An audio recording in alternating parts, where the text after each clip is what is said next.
Hey guys, today we're going to talk about chapter 3 of Lord of the Flies. I'll give you some things to look for while you're reading chapter 3. But first I want to go over a couple things I told you to look for chapter 2. Alright, so chapter 3 we're doing today. Chapter 2, a quick review. So some of the things I told you to look for last time had to do with the leadership styles of the boys.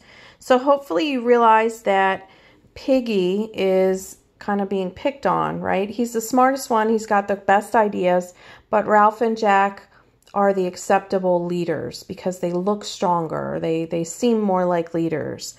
The boys around them generally just have a better favorable idea of what a good leader would be based on their appearance.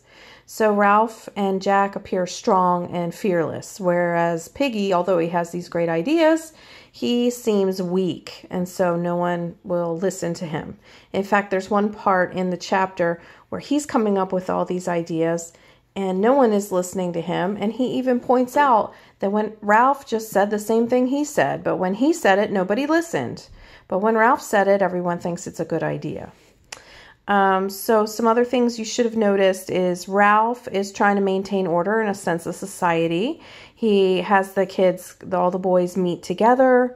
They're only allowed to speak if they're holding the conch shell. He tells them to, at first he says to raise their hands if they wish to speak. And he comes up with a plan for rescue and organizes a fire crew. Okay, so he's showing all of these ways that he's trying to maintain order, give everyone a job and a sense of what they need to do. Then there's the part where there's a boy with a mulberry birthmark, and he comes in and he's very fearful, and he says he has seen a beastie, which was a snake.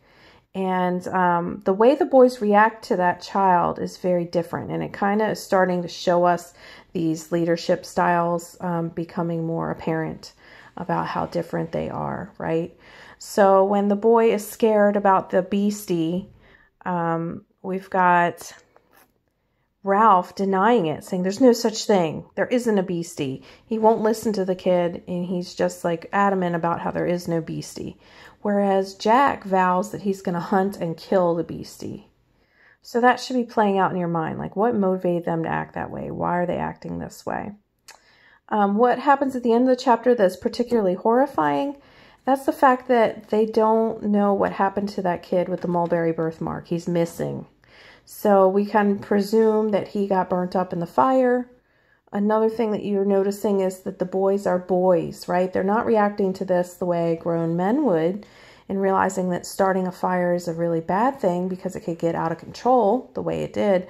When the fire starts to get out of control, the boys are giggling. The only one that really takes it seriously is Piggy, and he's freaking out. So once again, he doesn't have eyesight because, he has glasses, so he's got less eyesight, but he's got more insight. And a lot of times authors will do that. There's some sort of symbolism there. The person with the glasses is the one who has all the insight because they are lacking in eyesight. So it's something interesting that authors do sometimes. You should be noticing the friction between Jack and Ralph. Their leadership styles are very different. Ralph is valuing rescue, while Jack values survival and hunting. And those things come out throughout the other chapters. All right, so that was our packet instructions, which are going to be the same for each day with the reading. Chapter 3, Huts on the Beach. In this chapter, I want you to look out for Jack and Ralph's differing priorities. Again, what do you see? How do you see them? Are they still valuing the things they valued last chapter? Which one do you agree with? Would you want to follow Jack or would you want to follow Ralph? Why? You're going to see fear starting to creep in with the boys. How do we see this happening? How does it start? How does it develop? What are they afraid of? So make note about what they're afraid of.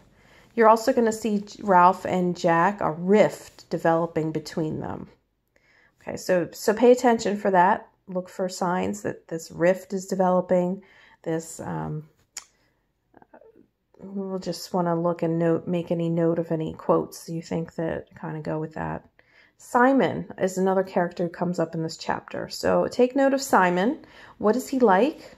why does he make a big choice at the end of the chapter? So he decides to do something different from everybody else. Why do we think he does that? So those are some things to look for in chapter 3. Again, if you're following the packet instructions that you received that look like this, then each day you read, you're going to note the date and the pages that you read. So today would be chapter 3. You would write a summary of the major events and your personal reaction. And now here, this last bullet, this is where I'm giving you choice. So you can either follow the packet instructions, which there are a list of questions in here. You choose 1 or 2 of these to write about. Or if you don't want to follow that, or you're a little bit confused with those instructions, I have uploaded onto It's Learning this While Reading Chapter 3 graphic organizer. So you could complete this. If you're going to complete this, then you're just going to tape it into your daybook. So this, while reading chapter 3, there are just some really important quotations. So when you get to each of the quotations, you're going to stop reading, think about it. And this would have been a group activity where you would discuss with a group. So it's looking at, what does this quotation tell us? Does this link to any important themes?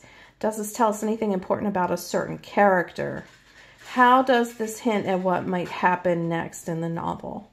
So it's asking you to write the page number when you come up to the quote, and then to think about those things that we just went over, those bullet points, and write that in the actual squares. So this will help you if you're choosing to do this instead of the packet questions. This just kind of helps you to look at specific quotations. So that's it. And as always, guys, if you have any questions, please leave them in the comments section, or you can reply to me directly on Remind. Even if if you think it's a silly question, it might be something other people are wondering too. So don't be afraid to comment and to let me know if you have any questions as we go. All right, guys, thanks. Have a good one. Stay safe.